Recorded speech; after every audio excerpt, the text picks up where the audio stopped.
रवि लामिछाने नेपालको सार्वभौम सत्ता र राजकीय सत्ता नेपालको सार्वभौम सत्ता र राजकीय अन्ततः रवि लामिछानेलाई गृह मन्त्रालय दिने प्रधानमन्त्री पुष्पकमल दाहाल प्रचण्डको सङ्केत भने हाम्रो विवाद चाँडै समाधान हुन्छ।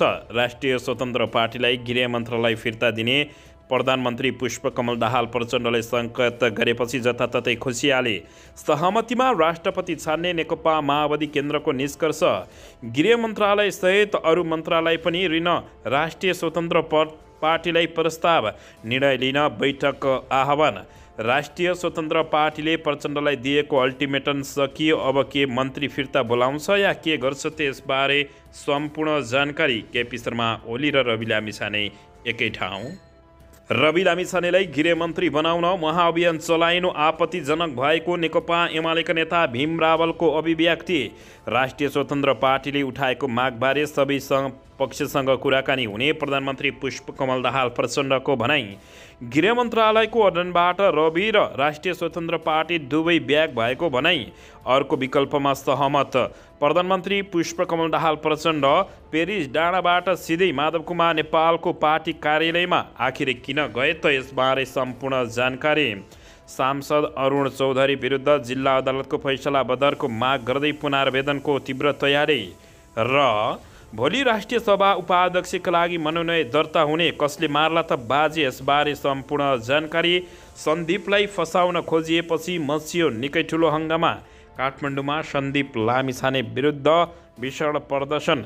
यता राष्ट्रिय स्वतन्त्र पार्टीलाई गृहमन्त्री चाँडै नै दिने प्रधानमन्त्री पुष्पकमल दाहाल प्रचण्डको सङ्केत। अब हेर्नुहोस् पुरा समाचार।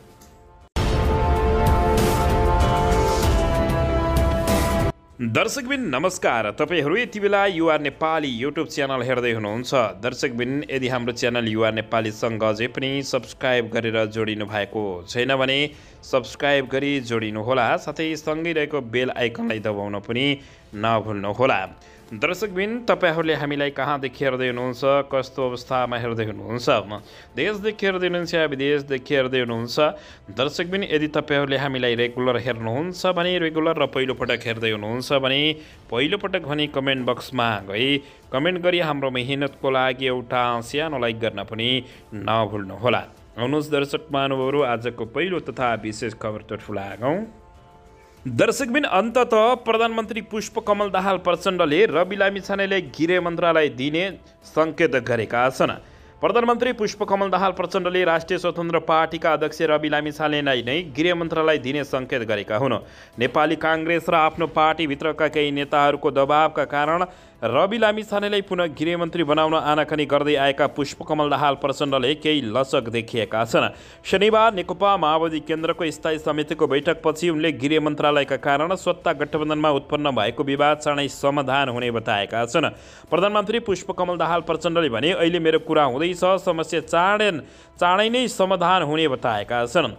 राष्ट्रिय स्वतन्त्र पार्टीले आफ्नो पार्टीको भागमा परेको गृह मन्त्रालय आफूलाई नै चाहिने अडान राख्दै नदिए सरकार छोड्ने चेतावनी दिँदै आएको छ। तर काङ्ग्रेस र नेकपा माओवादी केन्द्रका केही नेताहरूले भने लामिछानेलाई पुनः गृहमन्त्री बनाउन नहुने भन्दै दबाब दिँदै आएको भए तापनि प्रधानमन्त्री पुष्पकमल दाहाल प्रचण्डले गृह मन्त्रालय रवि लामिछानेलाई दिने सङ्केत गरेको जानकारी प्राप्त भएको छ। दर्शक महानुभावहरू, यसोता यता राष्ट्रिय स्वतन्त्र पार्टीले दिएको प्रधानमन्त्री पुष्पकमल दाहाल प्रचण्डलाई अल्टिमेटम दिएको अवस्थामा अब के मन्त्रीहरू फिर्ता बोलाउँछ त भनेर सबैले चासोको साथ पनि हेरिरहेका छन्। राष्ट्रिय स्वतन्त्र पार्टीका सभापति रवि लामिछानेले यसैबीच आफूलाई उपप्रधानमन्त्री सहित गृहमन्त्री बनाउन प्रधानमन्त्री पुष्पकमल दाहाल प्रचण्डलाई दिएको डेडलाइन आज सकिएको छ। बिहिबार पार्टीको बैठक राखी रवि लामिछानेले दिएको 2 दिन आज सकिएको छ। नागरिकता जस्तो गम्भीर राष्ट्रियताको विवादमा मुछिएपछि सर्वोच्च अदालतको फैसला अनुसार सबै पद एकैपटक घुमाएका रवि लामिछानेले आफूलाई संवैधानिक व्यवस्था बमोजिम गृह मन्त्रालय नबनाए पार्टीले सरकारलाई दिएको समर्थन फिर्ता लिने भकाइसकेका छन्। नेकपा एमाले पनि उनलाई गृहमन्त्री बनाउनु पर्ने पक्षमा सकारात्मक मात्रै छैन। त्यस पार्टीका अध्यक्ष केपी शर्मा ओलीले प्रधानमन्त्री प्रचण्डलाई निरन्तर दबाब दिइरहेका छन्। दर्शकबिन यसैबीच राष्ट्रिय स्वतन्त्र पार्टीले आफ्नो अडान र दिएको अल्टिमेटम सकिएसँगै आइतबार बैठक बसी निर्णय गर्ने भएको छ। यसैबीच आइतबार उसले निर्णय गर्नेलाई सबैले चासोका साथ हेरिरहेका छन्। यसै क्रममा नेकपा माओवादी केन्द्रका अध्यक्ष समेत रहेका प्रधानमन्त्री पुष्पकमल दाहाल प्रचण्डले उक्त पार्टीले सरकार नछोड्ने बताएका छन्। शनिबार पार्टी केन्द्रीय कार्यालय पेरिस डाँडामा बसेको स्थायी कमिटी बैठकपछि उनीहरूले राष्ट्रिय स्वतन्त्र पार्टीसँग कुरा गरेर समस्या समाधान गर्ने जानकारी प्राप्त भएको छ। दर्शक महानुभावहरू, यसैबीच गृह मन्त्रालय बाहेकको मन्त्रालय लिन राष्ट्रिय स्वतन्त्र पार्टीलाई प्रस्ताव गरिएको छ। निर्णय लिन समेत बैठक आह्वान गरिएको बुझिएको छ। दर्शकबिन, राष्ट्रिय स्वतन्त्र पार्टी राष्ट्रपालाई गृह मन्त्रालय बाहेकको अरू कुनै मन्त्रालय लिन सत्ता साझेदार दलका तर्फबाट एमाले अध्यक्ष केपी शर्मा ओली र प्रधानमन्त्री पुष्पकमल दाहाल प्रचण्डले प्रस्ताव गरेको बुझिएको छ। यस्तै रवि लामिछानेको विषयमा प्रश्न कायमै रहेकोले वैकल्पिक मन्त्रालयमा अन्य नेतालाई पठाउन पनि प्रस्ताव गरेको स्रोतले जानकारी दिएको छ। दर्शकबिन, पछिल्लो समय सभापति रवि लामिछानेले शुक्रबार नेकपा एमाले अध्यक्ष केपी शर्मा ओली र शनिबार प्रचण्डसँग छलफल गरेका थिए। छलफलमा दुवै नेताले रवि लामिछानेलाई आफै सरकारमा नजान प्रस्ताव गरेको र गृह मन्त्रालय लिन पनि भनिएको बताइएको छ। यसमा रवि लामिछानेले पार्टीमा छलफल गरेर निर्णय लिने जवाब फर्काएको बताइएको छ। तत्काल सरकारबाट बाहिरिनुभन्दा सरकारमै रहनु पार्टीका लागि पनि हितकार हुने आवाज पार्टीका बहुमत सदस्यले रहेको बताउँदै रविले सुरुमा आफू निकटसँग आन्तरिक छलफल गरेका छन्। आन्तरिक छलफल लगत्तै पार्टीको बैठकबाट यसबारे औपचारिक निर्णय गर्ने राष्ट्रिय स्वतन्त्र पार्टीले घोषणा गरेको बुझिएको छ। राष्ट्रिय स्वतन्त्र पार्टीले शनिबार राति 8:30 बजेपछि केन्द्रीय समिति र सांसदीय दलको संयुक्त बैठक बोलाएको छ।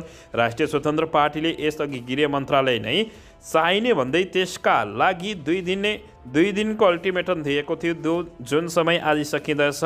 राष्ट्रिय स्वतन्त्र पार्टीले आजको बैठकबाट निर्णय गर्नेलाई महत्त्वका साथ हेरिएको जानकारी प्राप्त भएको छ। दर्शक महानुभावहरू, यसैबीच सत्तारूढ दल गठबन्धनमा खटपट चुलिएको भए तापनि यति बेला के हुन्छ अब देशको राजनीति भनेर सबैले दर्शक महानुभावहरू चासोको साथ हेरिरहेका छन्। दर्शकबिन, यसैबीच यता सत्तारूढ दल नेकपा एमालेका नेता एवं पूर्व उपप्रधानमन्त्री भीम रावलले राष्ट्रिय स्वतन्त्र पार्टीका सभापति रवि लामिछानेलाई फेरि गृहमन्त्री बनाउन महाअभियान चलाइएको भन्दै असन्तुष्टि व्यक्त गरेका छन्। शनिबार काठमाडौँमा रतन भण्डारीद्वारा लिखित पुस्तक नेपालको पहिलो महिला मन्त्री द्वारिका देवी ठाकुरानी विमोचन कार्यक्रममा बोल्दै उनले नागरिकता जस्तो संवेदनशील विषयमा फँसेका रवि लामिछानेलाई फेरि पनि गृहमन्त्री बनाउन खोजिरहेकोमा आपत्ति जनाएका छन्। जसलाई नागरिकता जस्तो अत्यन्त संवेदनशील राष्ट्रियतासँग सम्बन्धित छ, निजलाई खोजी त्यही नागरिकता स्वच्छ बनाउन गृह मन्त्रालय रहेपछि त्यही चाहिन्छ भन्ने महाअभियान के देशमा साँच्चै सुशासन आउन लागेको भन्दै भीम रावलले प्रश्न गरेका छन्। नेता भीम रावलले वैदेशिक रोजगार कम्पनी खोलेकालाई श्रम मन्त्री, निजी स्कुल सञ्चालकलाई शिक्षा मन्त्री बनाएर सङ्घीय लोकतान्त्रिक गणतन्त्र र द्वारिका देवी ठाकुरानी जस्तो वीरङ्गनाहरूको योगदानको अवमूल्यन गर्ने काम भएको समेत उनले जिकिर गरेका छन्।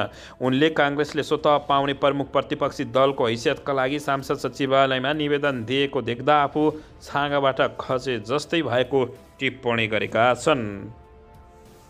दर्शकबिन, यसैबीच यता प्रधानमन्त्री पुष्पकमल दाहाल प्रचण्ड पेरिस डाँडाबाट सिधै माधव कुमार नेपालको पार्टी कार्यालय गएको खुलासा भएको छ। प्रधानमन्त्री एवं नेकपा माओवादी केन्द्रका अध्यक्ष पुष्पकमल दाहाल प्रचण्ड नेकपा एकीकृत समाजवादी पार्टीका अध्यक्ष माधव कुमार नेपालसँग भेटवार्ता गरेका छन्। पार्टीको स्थायी कमिटी बैठक बोलाइ लगत्तै प्रधानमन्त्री पुष्पकमल दाहाल प्रचण्ड नेकपा एकीकृत समाजवादी पार्टीको कार्यालय आलोक नगर पुगेको खुलासा भएको छ।